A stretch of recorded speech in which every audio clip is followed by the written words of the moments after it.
Welcome, everyone. Welcome to MEFA's webinar, Using Your U-Fund to Pay for College. And we're so happy today that this is a joint webinar between MEFA and Fidelity. And so let me introduce you to our great guest. Today's presenters will be Corey Latham and myself.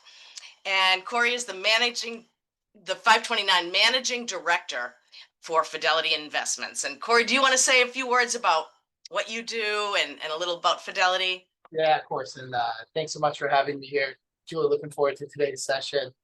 As you mentioned, my name is Corey Latham. I'm one of the 529 managing directors at Fidelity Investment. I work directly in our college planning group. In my role, I work directly with our states to provide best-in-class services and products for our end customers. And I'm fortunate enough to work directly with MEFA on both the U-Fund as well as the Attainable Savings Plan as well. Thank you. And we're so happy to have you today. Corey is a wonderful resource and a wonderful partner and person to work with. And I'm Julie Shields Rutina, and I am the Senior Director of College Planning, Education, and Training at MEFA. And MEFA has been around for 40 years, helping families and students afford higher education. We have lots of resources for families, and our website, in fact, is a wealth of information. We have calculators and articles, and we work one-on-one with families as well. So really great customer service, and we hope that that you will visit often for any questions that you have after this webinar. And today, we have some slides to present, but we're going to leave lots of room for questions. And in fact, our colleague, Jonathan Hughes from MEFA, is behind the scenes, and he'll be taking care of the Q&A and answering some questions, but also gathering those up to share with Corey and with me near the end. So any questions you have, put those in the Q&A, and we will make sure they get answered today. And if you want to use the live transcript feature, you can hit the CC button on your screen, and you'll be able to see the words that we're speaking. And the chat is disabled just to keep it organized, so that put everything in the Q&A. And if you need to leave the webinar for any reason, just know that we will send you the recording and we'll send you the slides later in the week. So what we're going to talk about today is really methods to pay the college bill. So a couple of things we know about you, and we're going to ask you a couple more things, but a couple of things we know about you is, number one, that you have saved in the U-Fund. And I will say congratulations, and that's really great. And I think if you don't already feel it today, you will know it over the next months and years that that was a really good decision to help you pay for college. Okay, but we're going to talk about some of the other ways, because college is a large expense for families these years, and there are other ways, and lots of times families piece together a lot of ways to pay for college, like financial aid and private scholarships, along with your savings, and then things like payment plans and loans. So we'll talk about that, and we will talk about MEFA has good loans for families, so we're going to talk about those, and then we'll talk about the timing of how things are going to happen over the summer before your student enrolls in the fall and what you can be doing. So that's our plan, and we're going to answer lots of questions from you as well. So here are some questions that we've heard that we're going to cover. People ask, should I continue to save once my child is in college? Should I use all my savings at once or spread it out? What if I don't use all of my 529 money for college? So we're going to cover that and more, all of that and more. So quickly, again, to talk about what are all the methods that people use to pay the college bill. And they include financial aid, private scholarships, and then past income, like savings, as you've done in the U-Fund, current income, where people sometimes pay month to month, and colleges have something called monthly payment plans that you can join that are not loans. They sometimes cost a small fee, and you're able to spread out the cost. And then future income. Again, due to the high cost of higher education these days, a lot of people do end up taking loans. And it's both federal loans and private loans, as well as student loans and private parent loans and family loans. But I have a question that I'd like to ask. I have two questions actually. So I'm going to put up a poll, and I'd love if you could answer these two questions. That will help us as we're speaking to you. So let's try my poll. I'm going to launch the poll. All right, so tell me, can you all see the poll? There are two questions. The first is, did you apply for financial aid? And we'll see your answers there. And the second question is, did you receive financial aid? So I'll give you just a moment to answer those. We have most people are answering right now.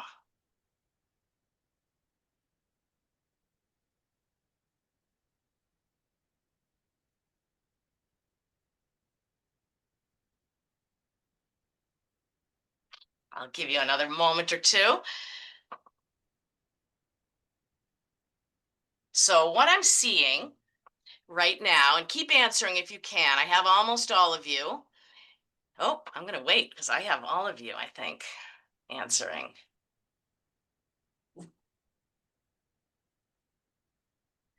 All right, so what I see, and I think I can share it, but I'll say it before I share, that 88% of you applied for financial aid, and 10% did not apply for financial aid, and 2% didn't apply because you're not at the right age or stage. And then, did you receive financial aid? 55% of you say you received financial aid. 43% say you didn't really receive financial aid, and that 2%, you didn't apply because your student isn't at the right stage. So that's great information. Thank you for doing that. And that just shows, a lot of you, 88%, applied for financial aid, and less than that received it. So not everyone receives financial aid, and again, keeping college expensive. All right, I'm going to end the poll, and I'm going to share the results. I guess I can share them with you, so you can see them as well. Can everyone see that? Okay. And I'll stop sharing. So thank you so much for that. That's super helpful. All right. So at this stage, probably May 1st, your student decided on a college, and probably as a family, you put down a deposit, and maybe then you participated in graduation activities, and maybe for a few days you put this college costs stuff behind you and didn't think about it for a bit. But now the reality hits. It's summertime, and colleges are going to send out their bills if they haven't already. And many have. Colleges usually send out their bills in June and July, and bills then are usually due in July or August. And you then as a family have to figure out, what are the build costs? And they're over there on the left: tuition, fees, housing if your student is going to be on campus, food if your student is going to be on campus, and there's most times a health insurance charge, which we can talk about, that colleges need to charge, but it can be waived if your student has other health insurance. So you put together all the charges. Usually bills are fall and spring, so this would be the fall charges. And the college hopefully has already subtracted out any financial aid that you have received, plus your enrollment deposit. And then you as a family are thinking about, how are we going to pay the balance due? And one other piece I'll tell you about that is, if your student received in the financial aid offer a direct student loan, which again, they probably did because most students receive that, then you'll see perhaps they received a $5,500 direct loan as a student. We think that's probably, if you think you're going to be turning to loans, that's probably the best loan to take, because it is in the student's name. So the student is the sole borrower. There's no credit check done. and that's why the student can receive that. It's based on the fact that the student will go to college, come out with a degree, and hopefully be marketable for a job and earn enough to pay that back. It has a fixed interest rate. It changes annually. Right now, it's 6.39%. And that loan has two parts. Sometimes you can have a little bit of subsidized portion, which just means that the federal government will pay the interest on that loan while the student is in school. If it's an unsubsidized direct loan or a portion of it is unsubsidized, then interest does begin to accrue right away on that loan. Otherwise, the loans are the same. And there is a fee deducted off the top. And what will happen if the student accepted that loan is the college will direct the student to do some entrance counseling to understand, yes, I'm borrowing a loan. Here are the terms. Here's how I'll repay online. And then to sign a master promissory note. And that can all happen online. And then no payments are due on these student loans while the student is in school until 6 months after graduation or separation from the school. And another reason these loans are the first to take is there are many options for repayment plans upon graduation, and the student can learn more about those. So a lot about that, but those loans are usually the first loans taken, and hopefully when you receive your bill, those are subtracted from the balance. And then one more thing you might want to think about is any private scholarships. Maybe your student received an award at graduation, or maybe your employer has a scholarship that your student could apply for, or your town, or a community group that you're involved with. Look into all of those things just to see if there are any additional options for your student there. I like to tell the story that for years at my dentist office, there was a little sign at checkout that said, 2 scholarships awarded each year for a good community servant. So I had my eye on that for many years before my students went to college. So sometimes where you least expect it, I'd say keep your eyes open for things like that closer to home. And then there are also some online searches that you can do. And we've listed some websites where you can look and the student could see if there's still any scholarships available at some of these websites. And I will say, following MEFA on social media and just being in touch with MEFA, we publish a lot of information about scholarships that students can apply for. So take advantage of that. Stay close to us during this process. And just know, don't ever pay a fee to receive a scholarship. You just want to be careful about that. But there are some scholarship scams out there, so do not pay a fee. So with that, let's talk about, I think, I'm going to say the most satisfying way to be able to pay for college, which is to feel good about what you've done in the way of savings and using that savings. And so with this, Corey, I'm going to turn it over to you to talk about this.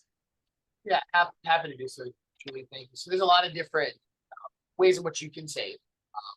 I'll talk specifically a little bit more about 529, but there's obviously other ways that you do help pay for that college expense that you're going to see. So there is U.Fund. I know Julia touched a little bit more on the U plan.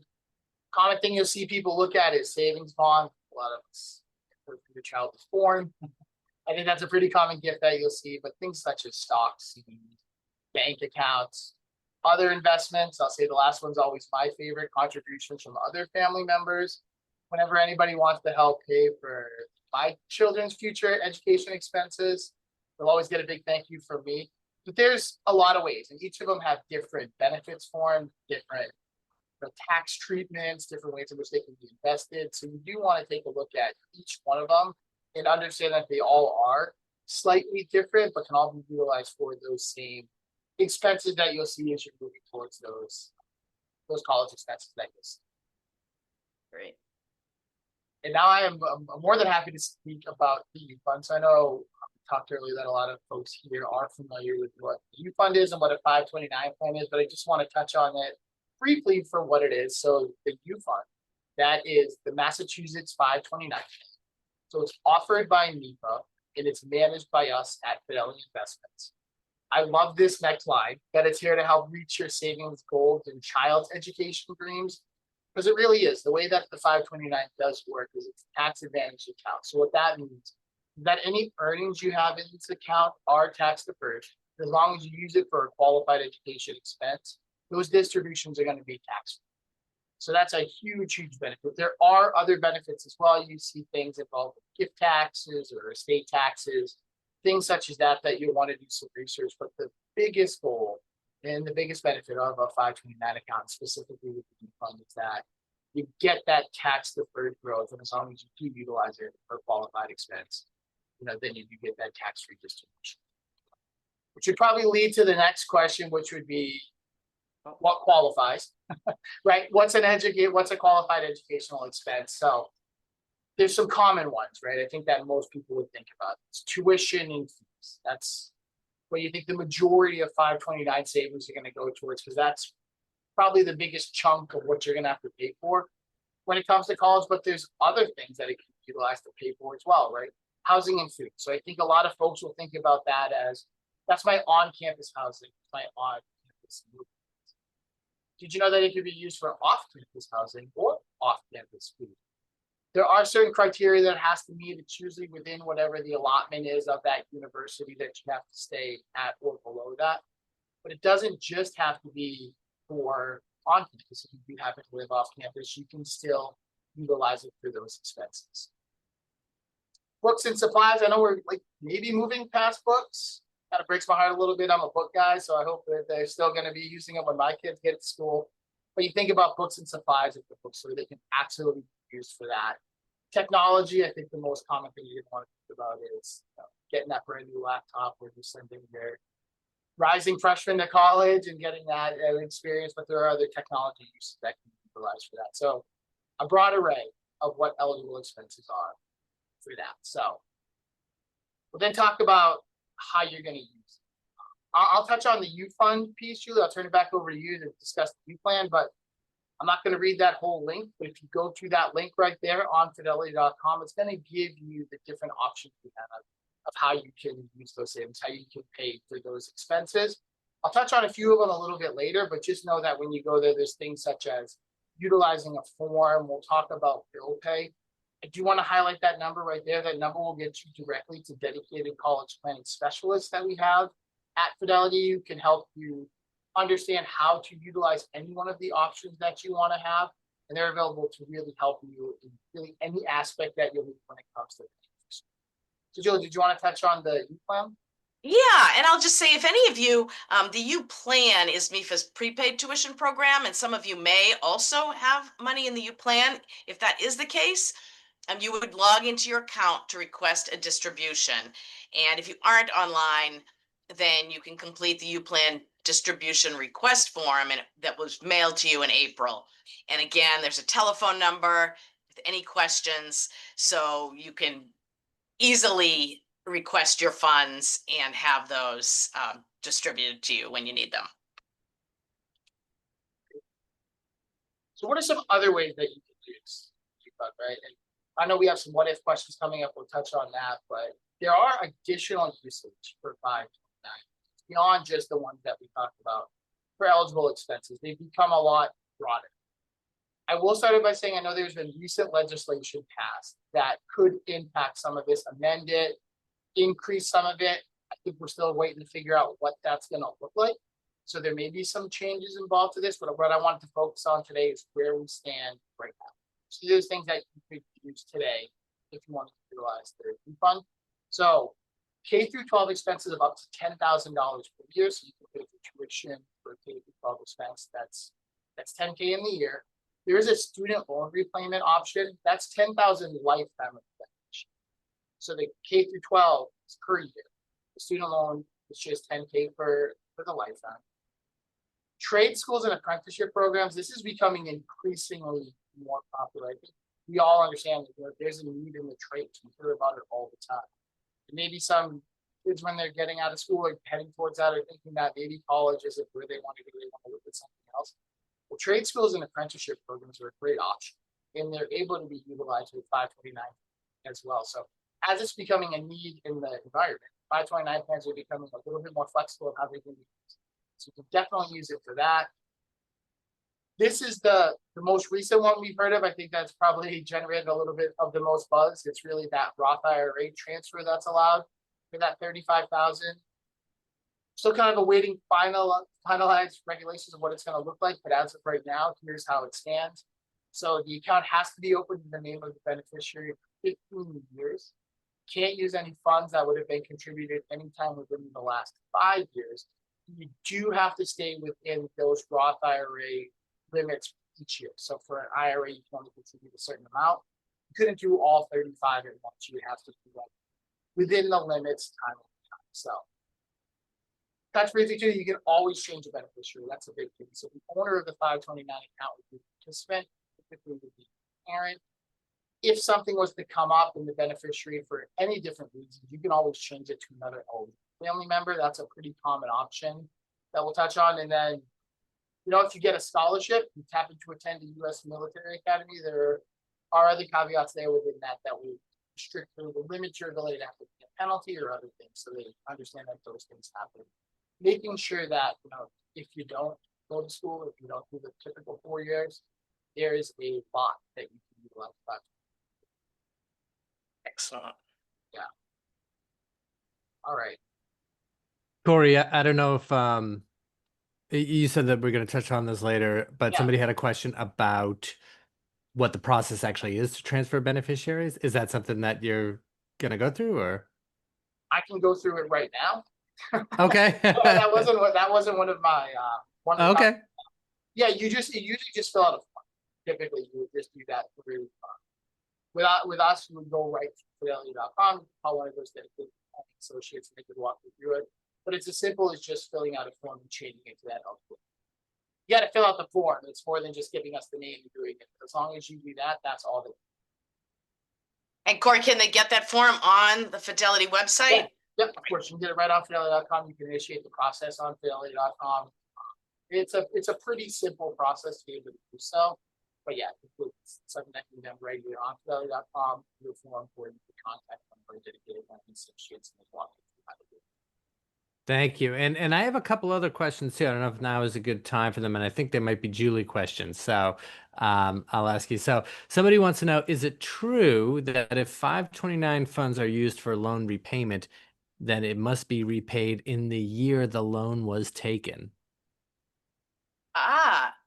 Actually, I'm going to ask Corey too, but I don't believe no. In fact, I don't believe so, because the loan would be taken, say freshman year, sophomore year, and then you would repay the loan later. No, I believe it's 10,000 lifetime per student.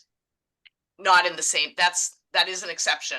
Now that you say it that way, John. But yes, and Corey, I hope I'm right there. My understanding as well, yes. Yes. And then one more, and it's something you did kind of touch upon earlier, but with a little bit of added detail here. Somebody wanted to know, they have a commuter student who's going to be living in an off-campus apartment, and they know that you can use that for you can use 529s for that, but they wanted to know what type of documentation, if any, is required when 529 funds are used for off-campus rent and or food expenses in addition to tuition. I think the best could be the college usually has a student cost of attendance budget that they use, and that's what financial aid is based upon, and all of that.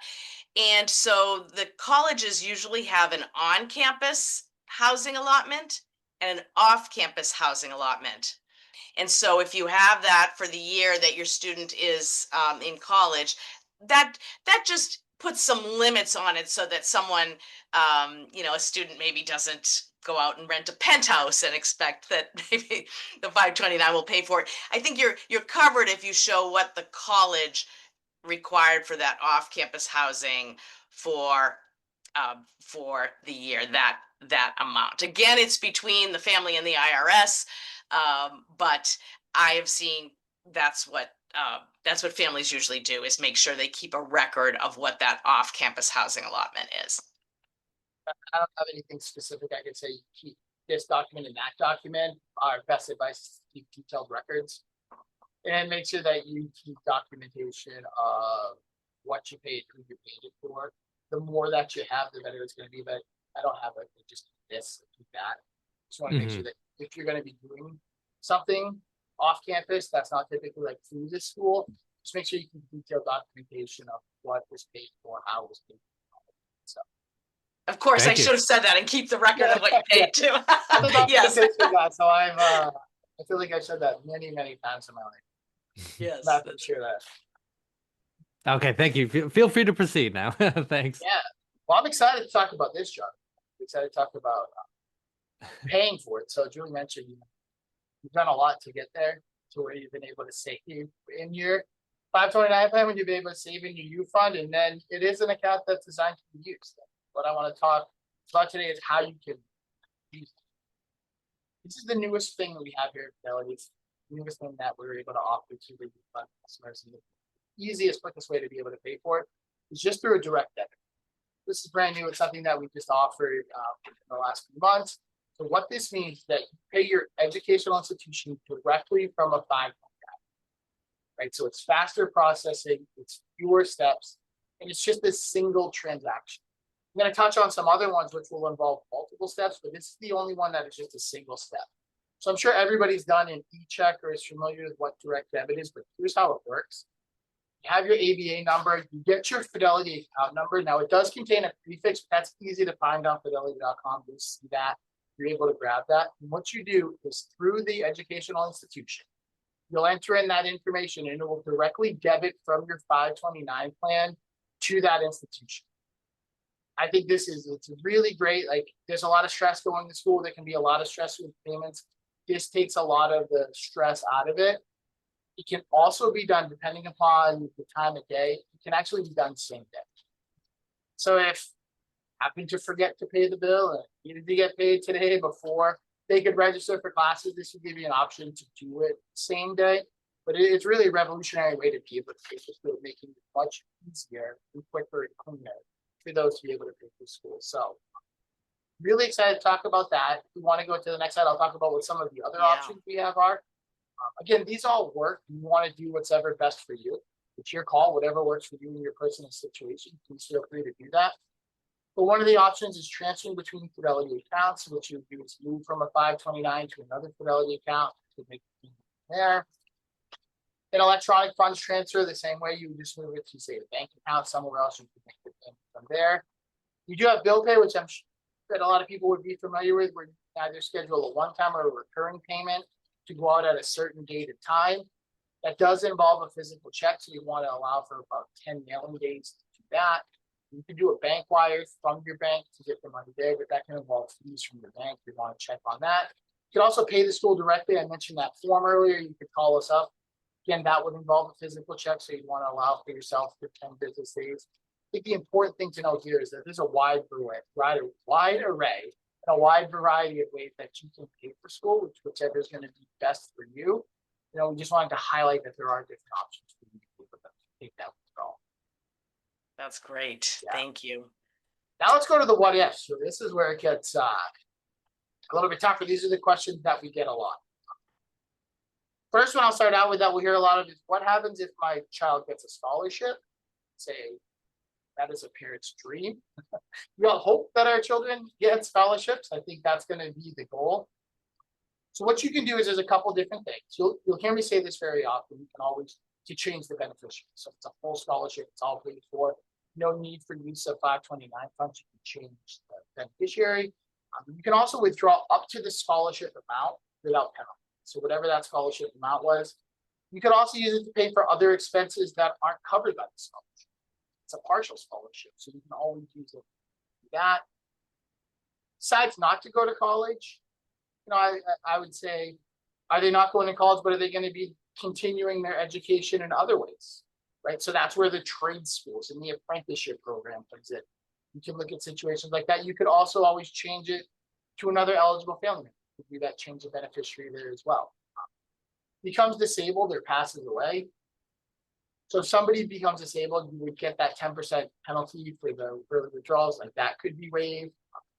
You could transfer it to another family member. I will also say, Julie, as I also like to work very closely with the attainable plan as well, You do have the option to take a 529 account and roll it into an ABLE account, which is a tax advantage account for those with disabilities to pay for qualified disability expenses.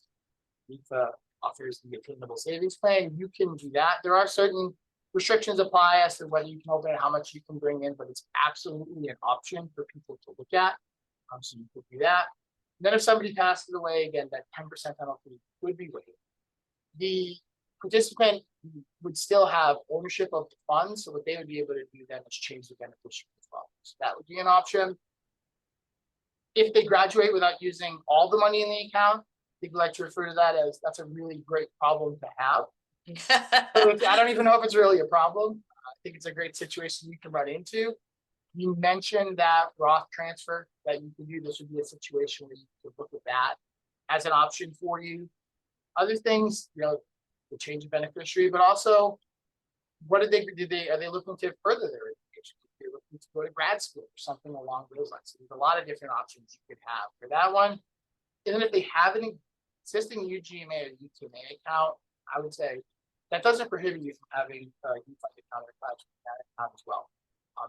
They're different accounts, right? So I think that they have different tax treatments, different ownership requirements, different investments that they can have.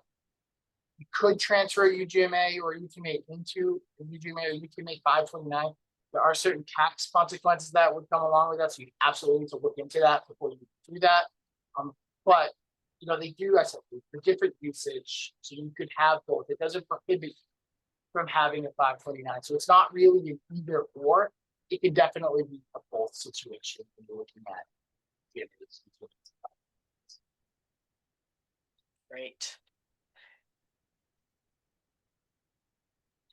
So now I guess what I'll just turn and talk about a couple of the other ways you can also pay for college. And of course, I congratulated you at the beginning, and I mean it so sincerely.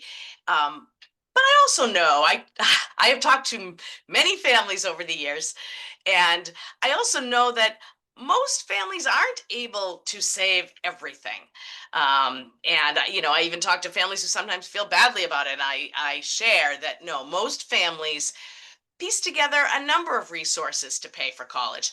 And hopefully savings is a part of that, as it is with you, all of you.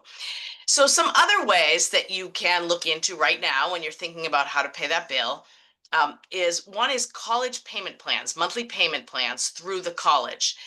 And maybe your college has sent you information on that already.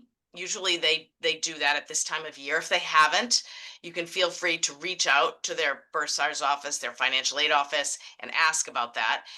And most colleges offer these, and they allow you to pay the bill instead of more typically once in the fall, once in the spring, over the course of 5 to 12 months, depending upon the type of plan. And again, these are not loans, so there's no interest charges for this, but there is usually a fee. You know, I don't know what the fee could be, $60, $75. You join the monthly payment plan, and then you just pay that bill monthly to spread out the cost. So look into that if that's something that you might be interested in. And again, all colleges usually have this option. And then let's talk about loans. We talked about the student loans that were a great option for the student, but you saw that for a freshman, the maximum federal student loan was $5,500, and that for a sophomore it's $6,500, and a junior or senior $7,500. So probably the best loan to take, but many times not enough to cover the bill. So then families think, okay, now what? So let's also say, I mentioned that the federal student loan did not have a credit check. Any other loans that we're going to talk about from now on require a credit check. And so an important piece is to know your credit history, have an idea of what your credit score is. And just a few things to keep in mind are borrow only what you need, because sometimes you lenders would allow you to borrow more than you need. So you want to try to minimize that in every way by really looking at all of your other options. You definitely want to think about the total enrollment, 4 years, for example, 2 years, 4 years, 5 years, and the total debt that might be for you. And just have a sense, once you start researching all of this, what a post-graduation monthly payment would be, so that you just keep on top of affordability for the student, for you. And for the student side of that, they might want to consider, many students don't know what major they're going to end up being in, but many do. And so if they have a sense of their major and their career and employment rates and starting salaries for those majors and careers, good to get a sense of that. That might help. If someone knows they're going to graduate as an engineer and someone else knows they're going to graduate as a teacher, they might have slightly different thoughts about debt levels. And then you want to understand just some regular financial terms like fixed or variable interest rates. So a fixed interest rate is one that will stay the same for the life of the loan, and a variable one will vary, and it's usually tied to an index, and a national index, and could go up and down with, you know, as things change over time. Also important to understand the repayment timeline, number of years you'll be repaying, and what is the responsibility of all the borrowers. So I also mentioned that a student could borrow a student loan, a federal student loan with no credit check, and they can borrow it on their own with no co-borrower. But any of these other loans that we talk about will need a co-borrower. And so just keeping all of that in mind. And there's this term that we talk about that we tell people, well, shop around. You want to get the best rate and terms. And one important thing to know is that if you shop for like types of loans within a finite period of time, anywhere from 14 to 45 days, but we like to be conservative and say, do it all within 14 days, then credit bureaus then count that as one hard pull, one hit to your credit rather than multiple. It's sort of the same with car loans and mortgages. If you're shopping within a 2-week period, then that can count as one inquiry. So when you're doing this research, you know, sit down and be ready to do it and take care of it in a short period of time. And then what you'll see out there once you begin looking for loans and private educational loans is you'll see a lot of marketing about this is the best loan. And you'll see what are called teaser rates. You know, borrow this loan for as low as, okay? And in fact, in front of you, you can see some of the as low as rates of some lenders out there. But what's really important to know is that the lowest rate is usually given to, you know, those with perfect credit and who borrow certain types of loans. And we'll discuss that because the rate you receive is really going to be based on your credit and the type of loan that you're borrowing, which includes how long it's going to take to pay it back. The shorter the loan term, the lower your rate probably will be. And so what you really want to pay attention to is not just that teaser rate, but the rate you're actually going to get. And let me just show you the spread of rates for these different lenders, okay? So MEFA's loans go from 3.29 to 8.89. That is the spread of all MEFA's loans. And you can see some of these other companies have low teaser rates, but the spread is large. And so as your credit goes down a little bit, isn't as good, or you take loans that have longer repayments, it's possible with some other lenders that you could be paying a much higher interest rate. And so I guess I share that today because we're actually very I personally am excited and proud of MEFA's spread there, knowing that families will, you know, receive a loan in that. And so anyway, that's what I wanted to show you. And so it's good to look at that up front as you're shopping and seeing what loans, you know, might have the best rates and terms for you so that you can apply for those.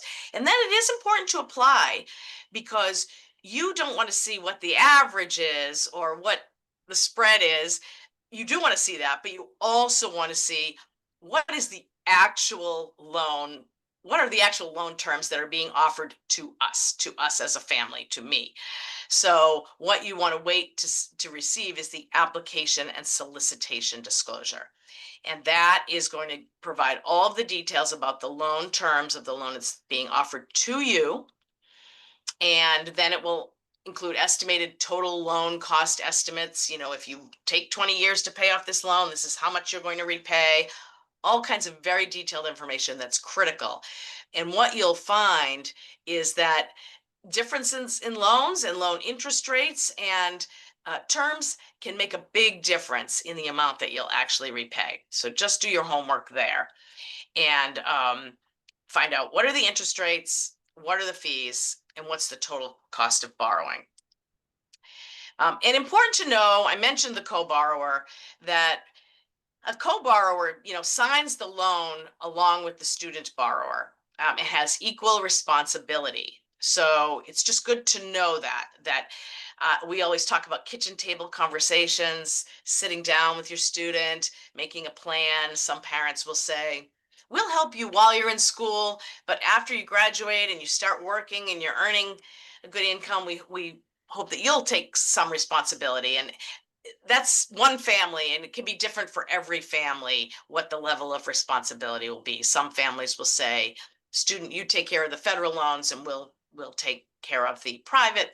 I've heard all of it.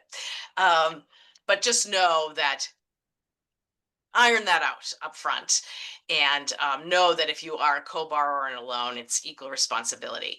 In the application process, adding another co-borrower can increase your chances for approval and possibly interest rate as well. And there are options out there on different loans of having a co-borrower release option. Some families feel comfortable having the kitchen table conversation with their student, and others might like something that's a little more, you know, legally binding. All right, a few more things about MEFA loans. I shared the interest rates. They go between 3.29 and 8.89. There are fixed interest rates, set monthly payments, and you have choices of different repayment options. So I'm going to share a chart with you in a minute and go over these: immediate, interest only, and deferred. We do have a co-borrower release option. And an important thing to know about MEFA loans is there are no origination or application fees. And there is an instant decision on a completed application. So this process can happen pretty quickly. You're watching this webinar at the right time. And there is a QR code there that will take you to the page on the MEFA website to get this process started. But another important point I like to share with families is that when you receive your financial aid offer, either at that time or shortly after, colleges will let you know about another federal loan that is the PLUS loan. It's called the Parent Loan for Undergraduate Students. And so they share that because that happens, the process with that happens like that direct student loan, as far as going online and signing the master promissory note. So the school will let you know about that. And that's great that they let you know of an option. But I think what's most important is to know that that is just an option. And depending on the interest rates from year to year, it can be a better or worse option. And I would say that this year, that may not be your best option. So you can see right here, the MEFA loan interest rates that have that low beginning rate and small spread. The Direct Plus loan is 8.94 fixed for the loan. That's it, just that. Plus, the Direct Plus loan charges a 4.22% fee off the top, which means that the APR, you know, when you take into consideration fees and all of that, is higher. Again, not the best option. The one thing that some families like, some families don't, is that the student is not on the loan, on the Direct Plus loan. It is just a parent loan. There is no co-borrower release option. And families can pay immediately or defer the PLUS loan. And you have to have filed the FAFSA. So you have to have applied for financial aid to be eligible for the PLUS loan. So pros and cons, but again, I would say look at your options, look at the terms, and choose a loan that will be best for you. And it might be a little extra work, but don't just accept because you heard about the PLUS loan first. And this is MEFA's undergraduate loan payment calculator. I love this calculator. And when families call me, this is the first place I go, because when you go into the MEFA website to apply for a loan, I say, do the calculator first. And so here's the QR code to the calculator. And you can just type in, I need $15,000. My student has 4 years to go before graduation, and my credit is exceptional, and calculate. And this will show you very transparently, and so you can plan everything. It will show you for the 5 options of types of loans, what your in-school monthly payment will be, what your after graduation monthly payment will be, what the total cost of the loan will be if you pay it out over the full repayment term, what the interest rate is, and what the APR is. And I think that's clear as day there. And I really like this as a calculator. So I think wherever you borrow from, this is a good exercise to make sure you understand all of this information. And one more thing that I always get this question, so I bet one of you is going to ask it right now, is can you prepay these loans without penalty? And the answer is yes. Anytime you can prepay without penalty, and you can lower the overall cost of the loan. So a few last comments about timing. We mentioned that bills may be out now, maybe coming out soon, June, July, and usually due in July and August. And so this timing is good. We mentioned that actually the loan process can be very short, especially with MEFA. It can be very fast, but just in case there's an extra document that's needed or something happens between you applying and us contacting the school, asking them to certify the loan, which they do because they have to certify, yes, this student is going to enroll. Just if there's anything that slows that up, I like to advise that you allow a couple of weeks just to make sure that that happens. And you may apply for the loan at any time, but if you need, you're going to need the loan for the year, you would apply, and you would apply for the full year, and then it's dispersed half in the fall and half in the spring, rather than semester by semester. So a few other things. You can register. MEFA is holding a hotline on July 15th at 5 to 7 p.m. You would log on to a Zoom call like this, and we would pair you with an expert so you could get one-on-one help to talk about, okay, here's my bill, here's what I have in savings, I'm thinking about this loan, and we can walk you through how to make sure you pay that bill and make sure you're thinking about all of your options. Additionally, you can also always call MEFA and request a virtual one-on-one appointment with the MEFA team. So that's always on. And here are some follow-up places that you can go to speak with a Fidelity education specialist. And as Corey said, these people are trained in college planning. You can call Fidelity, you can go to the Fidelity website, and you can also call a MEFA college planning expert and go to collegeplanning@mefa.org with short questions, long questions. So I will be sending the slides, so you don't need to write any of this down now. And I guess we'll ask, are there some questions that have come in, John, that you might like to ask us? There are. And I'm gonna stop the share here. I think that's a better way to Okay. see us. Okay. Yeah. So the first couple I think are for Corey, and they're about the sort of nuts and bolts of distributions from the U-Fund. So somebody wanted to know, they're looking on their account page, and the direct debit, the Pay Schools with Direct Debit page has an available balance that's less than the total balance of the account. And what is that due to?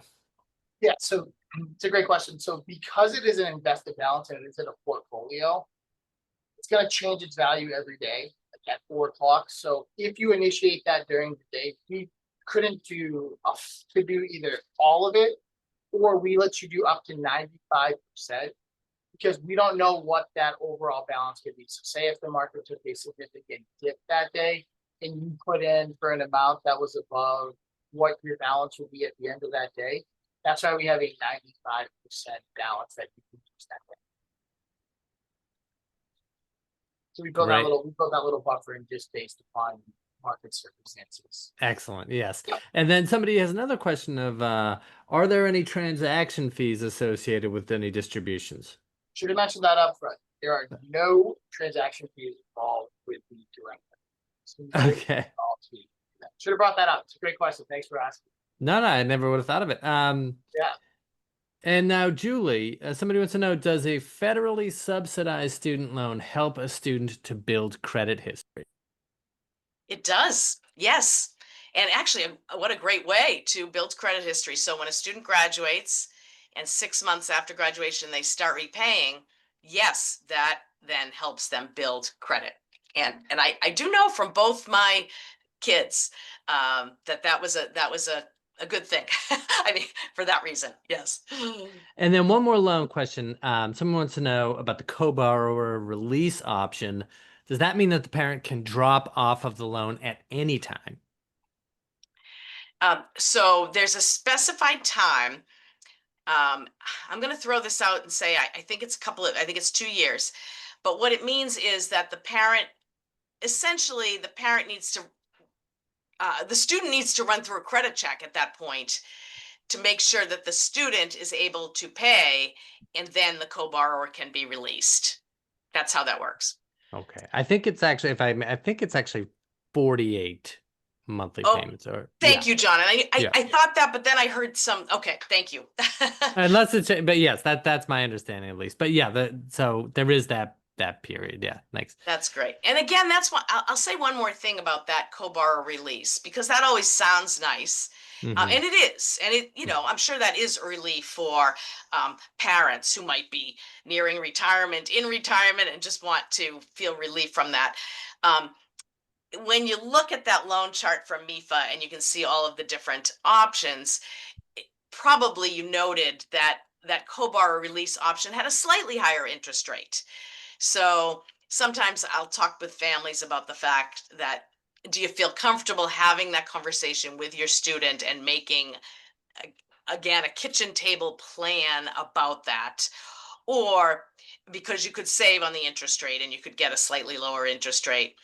Or do you feel like, and you all know your students better, do you feel like you want to have something a little more formal? So you can think about that.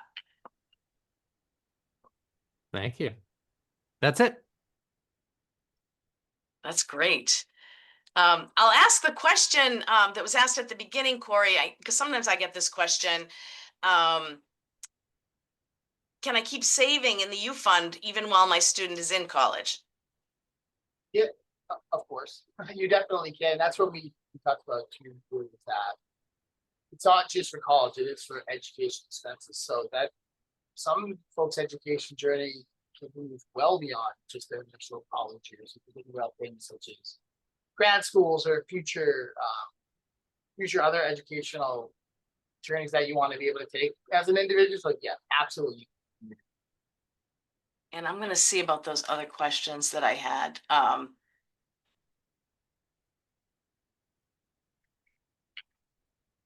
having trouble reading it. Let's see. Yeah, I know one of the ones that comes up is, do I spend it all at once or do I spread it out? Like, I think we get that all the time. And all I can really say there is it's your own personal choice. There's no one way, one size fits all. You've covered a lot of different ways in which there's different aspects in which college gets paid with the 529 and the U-Fund is one of them.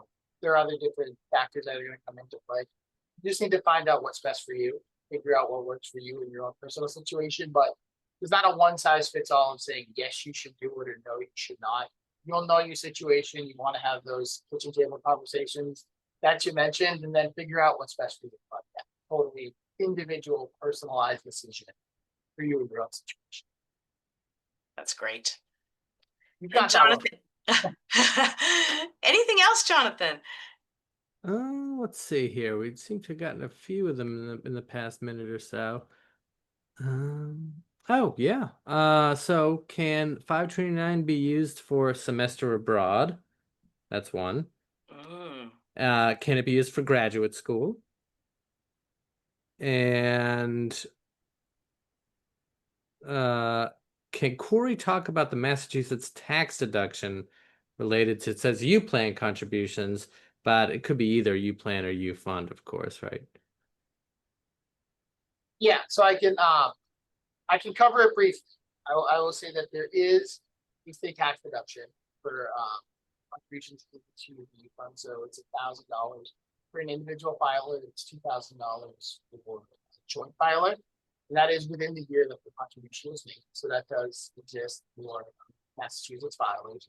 I mean, yeah, as long as it's being used, the other questions about additional uses for it, as long as you're using it as an eligible tool for those eligible expenses, definitely can use it. You always want to make sure, though. I would recommend that whatever you're going to be using it for, because I mean, grad school can be different for a lot of different folks. So just make sure that you learn and do the research to understand that this is an eligible institution. This would be an eligible expense. So there can be a little bit of research needing to be done, but I always want to recommend that you're checking in on that before just assuming that it is. But in general, grad schools definitely have been utilized for other programs as well. Yeah, and I'll even say if you Google federal school codes, Yeah. then you'll see you can put in your state and it will list Yep. and it will let you know all of the schools that qualify and where you can use your 529, which then goes into there are some international schools on that list. So if you happen to be attending a school abroad that has a federal school code, you can use them. And then other study abroad programs, sometimes I think it's very common that you actually pay through your US college and are able to study abroad through your US college. And so those funds can definitely be used for that as well. Yeah. So there's another question here. Someone wants to know, apparently they had issue sending a payment directly to a college last year. And this particular college, I guess they had to take a distribution directly to them, and they couldn't receive direct payments. Does that sound familiar, Corey? Do you know what that refers to, or what do you know? What might be a reason for that? Because I have to look at the individualized situation. Okay, so what I would say then is I can reach out to this person and we can figure that out.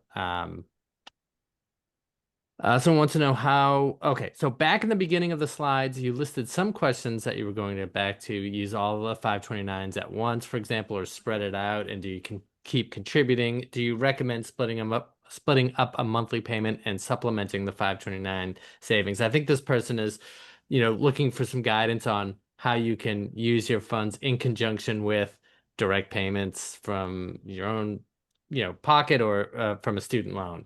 So I don't know if you want to speak to that or not, Julie or Corey. Yeah, I'll say that I have worked with a lot of families who do that.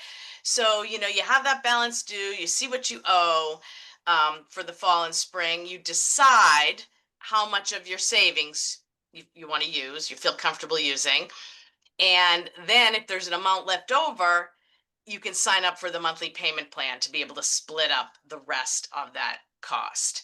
And definitely, I have seen families utilize that strategy. Yes. And then finally, somebody wants to know, it sounds like a relatively simple question. How do you pay for a laptop with a 529? I think it would just be a distribution to the owner. Is that right? Yeah, so this is where we talk about the keeping your records. It's Mm-hmm. really important. So I think what you could do is attribute it to an account and pay for it. Keep some back is one way that I think a lot of folks would do that. You could take it out and then directly pay out of that account that you distributed it to. So as long as you're able to show the record that they were X distribution, and that was the cost of the laptop, and it all matches up. That's what we want to be able to do. But there's like a direct way from a 529 to a laptop.